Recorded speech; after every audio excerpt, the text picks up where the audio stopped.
उस पूरे एरिया का भ्रमण करना, उसको विजिट करना, और उन्होंने वैसा किया। उसके बाद उन्होंने रास्ते में जो कुछ लोग मिलना चाहते थे उनसे या बात करना चाहते थे, कुछ लोगों से उन्होंने बात भी की और हमसे जो सवाल पूछे हमने उसके भी जवाब दिए।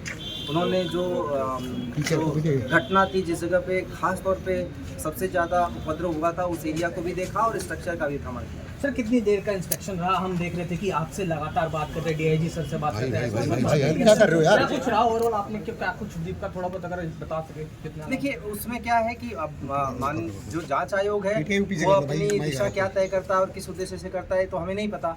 हमसे जो भी उस दिन की घटना के सवाल पूछे जा रहे थे उसका जवाब हम दे रहे थे। उन्होंने बाकी लोगों से भी बात की, उनसे भी उन्होंने जो कहा और उन्होंने उसको सुना। जो स्ट्रक्चर पे भी विजिट किया, उन्होंने मस्जिद कमेटी के जो मेंबर वहाँ मौजूद थे, नायब सदर थे, उनसे भी बात की। तो हमें जिससे जो सवाल हुआ हमने उसका जवाब दिया। तो शाही जामा मस्जिद जो विवाद का मुख्य है उसका भी पूरा निरीक्षण करा, वहाँ पे भी गए थे अंदर, क्या कुछ हुआ निरीक्षण के दौरान जब सर गए थे? क्या उन्होंने पूरी मस्जिद देखी या क्या कुछ रहा अंदर? उन्होंने स्ट्रक्चर का भ्रमण किया, उसके सभी दरवाजे देखे, जहाँ उसकी एंट्री एग्जिट थी वो देखे। अब उसके बाद उन्होंने किस उद्देश्य से देखा, क्या किया, उन्होंने तो हमसे तो कुछ शेयर नहीं हुआ। उन्होंने वहाँ मस्जिद कमेटी से थोड़ी देर बात भी की, जो उन्होंने बताया उसको उन्होंने सुना भी।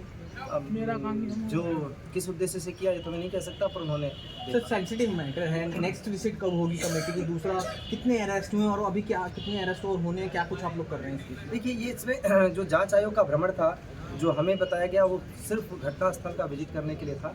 जांच आयोग की एक कार्यविधि होती है, उसके अनुरूप वो बाद में कार्य करेंगे, उसका एक प्रोसेस होता है तो निश्चित रूप से बाद में करेंगे। अभी तो तत्काल उनका बस यही था, हमको जो निर्देश मिला था कि घटनास्थल का विजिट करना चाहते उसके चारों तरफ के सराउंडिंग एरिया का उन्होंने किया। जहाँ तक गिरफ्तारियों की बात है, अभी भी गिरफ्तारियाँ जितना हमने पहले बताया 30 के 30 हैं और पहचान करने का एविडेंस कलेक्शन का काम चल रहा है वो बड़ी तेज़ी से चल रहा है। घटना के पीछे के लोगों को भी चिन्हित करने का प्रयास कर रहे हैं। अभी गिरफ्तारी आगे नहीं कोई की है, जैसा मैंने पहले दिन कहा था, जब तक हम एविडेंसेस से पुष्ट नहीं करते हमें गिरफ्तारियों की जल्दी नहीं है। और मूल जो ध्यान है, हमारा फोकस है वो उन लोगों पर है जिन्होंने इसकी साजिश रची या जिन्होंने इसको प्लान किया। नुकसान का मूल्यांकन हो गया है सर? नुकसान का मूल्यांकन हुआ है, उसकी समीक्षा हो रही है, उसका एग्जामिनेशन होता है कि सही मूल्यांकन हुआ है कि नहीं, वो प्रोसेस चल रहा है, जल्दी ही वो भी पूरा। आखिरी सवाल, अजय राय जो कांग्रेस के अध्यक्ष हैं उन्होंने कहा है कि कल संभल जो है कांग्रेस का डेलीगेशन आएगा, आप लोगों की तरफ से क्या तैयारी, आने देंगे या बिल्कुल प्रतिबंध है? 10 तारीख जिलाधिकारी की तरफ से 10 तारीख तक प्रतिबंध है, 10 दिसंबर तक, क्योंकि आप देख रहे हैं स्थिति सामान्य हुई है, बहुत तेज़ी से सामान्य हुई है। पूरी तरह से अगर ये नॉर्मलसी हो जाए उसके बाद हम किसी को नहीं रोकेंगे और सभी लोगों से निवेदन करेंगे, आग्रह करेंगे, रिक्वेस्ट करेंगे कि तब तक 10 तारीख तक वो भी ना आवे।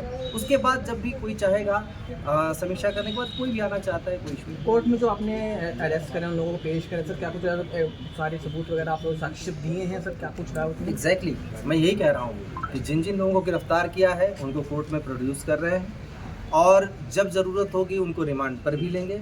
हम कोर्ट के सामने सारे कागजात भी प्रस्तुत कर रहे हैं। हम इसमें पूरी सावधानी बरतने की कोशिश कर रहे हैं।